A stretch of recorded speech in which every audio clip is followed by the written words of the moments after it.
Chandigarh mayor चुनाव में सारे नियम, कायदे कानून और लोकतंत्र की धज्जियां उड़ाते हुए कैसे बीजेपी ने वोटों की चोरी करते हुए हेराफेरी से मेयर का चुनाव जीता, वो आपको इस वीडियो में दिखाते हैं।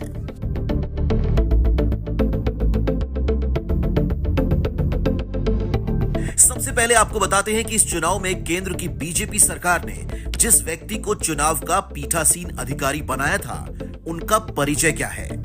नाम है अनिल मसीह, जो भाजपा के अल्पसंख्यक मोर्चे का पदाधिकारी रह चुका है। सवाल यह है कि भाजपा का पदाधिकारी कैसे एक निष्पक्ष चुनाव करा सकता है। अब आइए आंकड़ों पर। चंडीगढ़ मेयर चुनाव में बीजेपी के पास है 14 पार्षद, एक अकाली दल का और एक चंडीगढ़ से भाजपा की सांसद। भाजपा के कुल वोट थे सिर्फ 16। अब दूसरा पक्ष, दूसरी तरफ आम आदमी पार्टी के 13 पार्षद, कांग्रेस के 7, कुल संख्या हो जाती है 20। इस हिसाब से आम आदमी पार्टी और कांग्रेस यानी इंडिया गठबंधन के उम्मीदवार का जीतना तय था।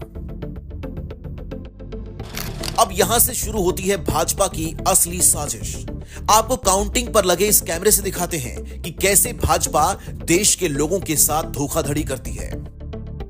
भाजपा के पीठासीन अधिकारी 36 वोटों की काउंटिंग शुरू करते हैं और पहचान कर इंडिया गठबंधन की वोटों को खराब करने के अपने प्लान को अंजाम देते हैं। जिन वोट पर कुछ नहीं करना था, उन्हें जल्दी जल्दी साइन करके आगे बढ़ा रहे हैं। अब आई आम आदमी पार्टी के पार्षद की वोट। बेईमानी करनी थी तो थोड़ा सा रुके, ऊपर देखा कि कोई देख तो नहीं रहा है, और फिर चुपके से पेन से डॉट मार के वोट को खराब कर दिया। फिर बीजेपी की वोट आई तो आराम से आगे बढ़ा दी। उसके बाद वो वोट आई जिस पर गड़बड़ी करनी थी तो चुपके से फिर से पेन चला दिया और वोट को खराब कर दिया।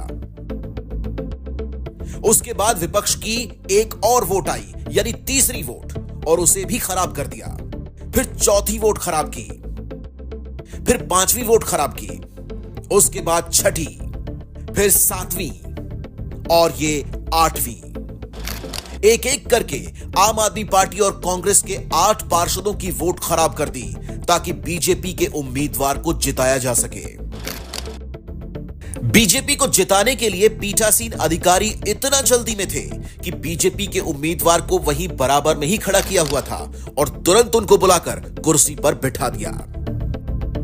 लोकतंत्र और संवैधानिक मूल्यों का खुलेआम चीरहरण किया गया।